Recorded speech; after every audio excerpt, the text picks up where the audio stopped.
Welcome back to the Weekly Grind with Bean. There's not been a ton of news since the big Warcraft Direct, and I expect that to continue, with this being the last week before patch 11.0.7 and the holidays quickly approaching. So I'll cover some stuff quickly and then we'll look at what we can expect with the new zone. We did get a tweet with an image confirming some dates for us, like Plunderstorm returning on January 14th. This time around we will get a practice lobby, which I'm curious about how exactly that will work. I would like for it to just allow us to try each ability and consumable without having to go through the whole lobby and drop process, but we'll see how it goes. The improved starting drop is also interesting. Like, how is it improved? Is it easier to control? Are the spawn locations better balanced? There's not really any explanation yet, but I think it's a good idea since a bad start was a little bit hard to recover from the first time around in Plunderstorm. Some other stuff advertised in the image without specific dates were the upcoming changes to racial abilities, alt catch-up gear, renown increases, and updates to the Wintervale event, which I will be covering next week, so nothing too crazy there.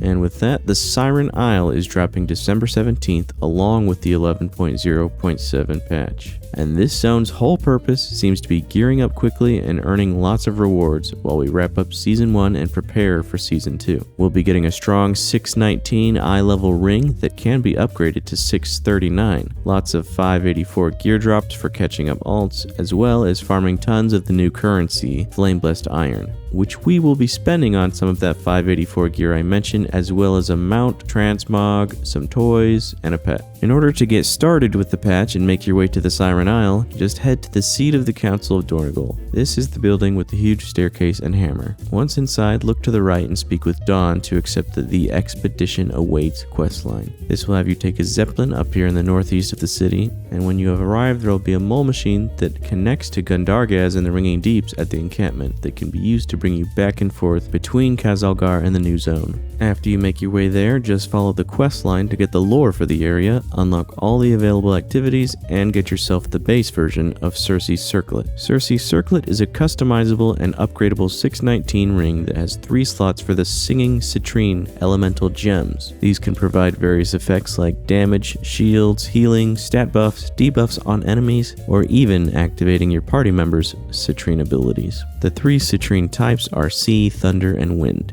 and each slot in the ring can hold only one of its respective type at a time. The citrines can be freely swapped in and out, so you can build your ring however you like, to suit you and your group's needs best. While I generally don't like it when everyone's wearing the same piece of gear, the different gems do allow for a little bit of customization, and I do think it's kind of cool that they can interact with your party members' rings as well. It also seems like upgrading the ring will not be a grind, as each week there will be a quest you can pick up that will give you a raw singing citrine. These can be used to not only increase your ring's eye level, but also give you some other fun abilities, like water breathing on the Siren Isle for your first upgrade, and your final upgrade allowing flying. As I said, flying is not initially available in the Siren Isle, but the zone is kind of small and you can get where you want pretty quickly even without flying. There are grappling hook points around the island that allow you to reach higher spots, and experimental go packs, which are consumables that launch you into the air and allow you to glide down, so there's still a nice element of verticality. You can hold 10 go packs at once, they last for an hour, and you can purchase them on the island encampment for Flame Blessed Iron, so getting around the island should not be a problem at all.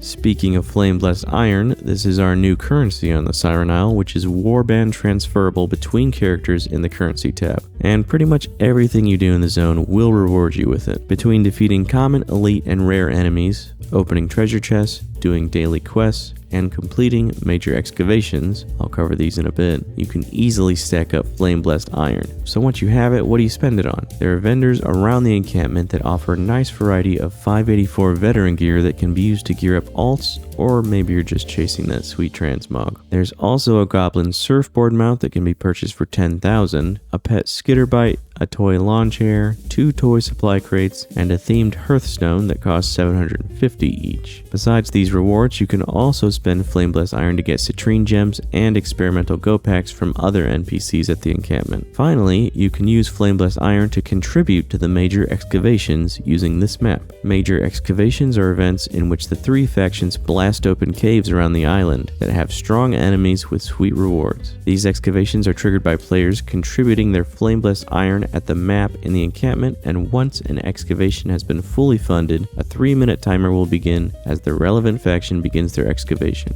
This allows for players to gather and prepare for the fight. After the enemy is defeated, there's a 5-minute cooldown period for that faction, and then the contributions can begin again. Because of the short cooldown, there should be a great way to farm rewards. I'd recommend getting into this early when the most players are contributing and enemies will be going down fast. I'm definitely looking forward to the chaos of everyone taking the Siren Isle by storm. The small area and the frequency of events should be a ton of fun. After completing some weekly quests in the zone, you should be able to talk to Susie to enter the Storm instance of the island, which will have tougher enemies and special activities to complete. It is worth noting that in the Storm, you will not be able to use flying once you've unlocked it, due to a debuff. A few more earnable rewards on the Isle include some mounts that take a little more effort to acquire than simply farming Flame Blessed Iron and spending it at a vendor. There are 3 mounts that you can work towards during your time on the Isle: Thryir, Eyes of the Siren, the Stormcrow mount, the Prismatic Snapdragon, and the Breaker's Song. Thryir is earned through finding 5 rune keys around the island, some only available in the Storm,